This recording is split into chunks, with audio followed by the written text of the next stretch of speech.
What's up, PrizeFight fans? I'm Brian Tong, and this is a beat-em-up between two powerhouse touchscreen keyboard phones.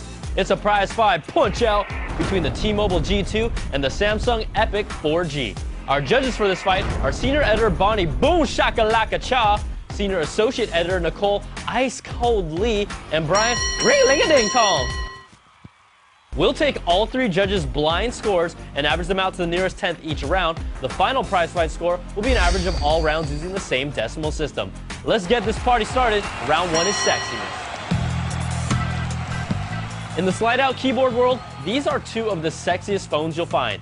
T-Mobile's G2 brings a slimmer and sleeker body with metallic accents and a brushed metal booty. It's even slim and trim when you reveal the keyboard, and this phone does a body good.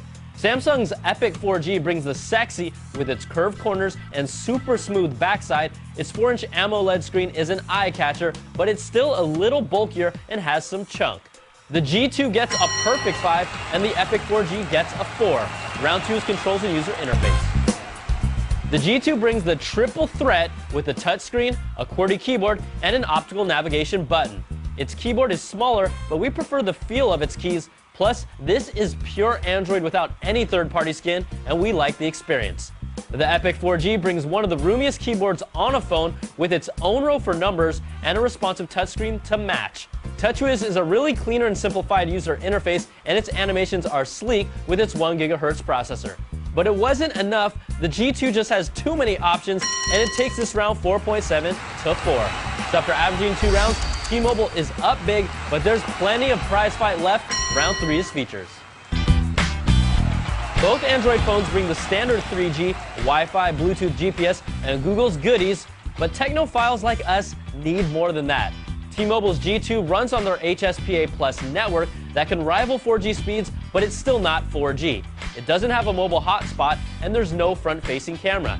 Now the Epic 4G is loaded with, well, you guessed it, 4G, a mobile hotspot, and front-facing camera, and I'm a fan of its notifications drop-down to access key services.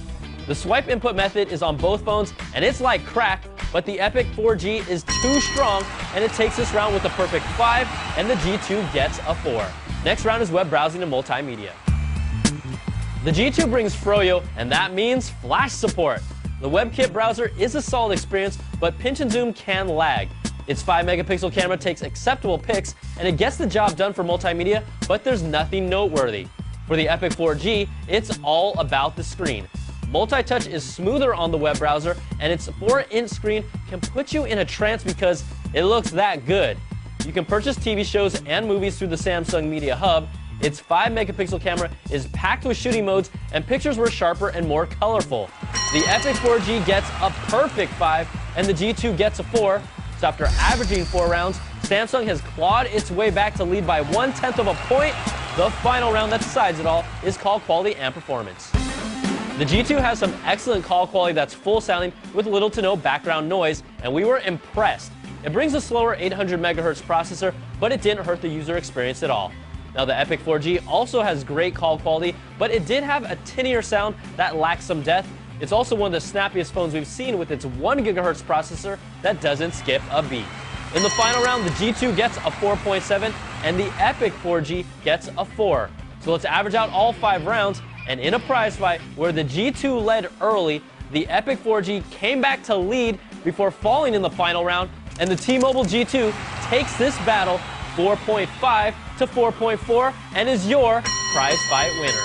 These are both great Android keyboard phones, and if you're on either T-Mobile or Sprint, you guys just can't go wrong. I'm Brian Tong, thanks for watching, and we'll catch you guys next time on another prize fight.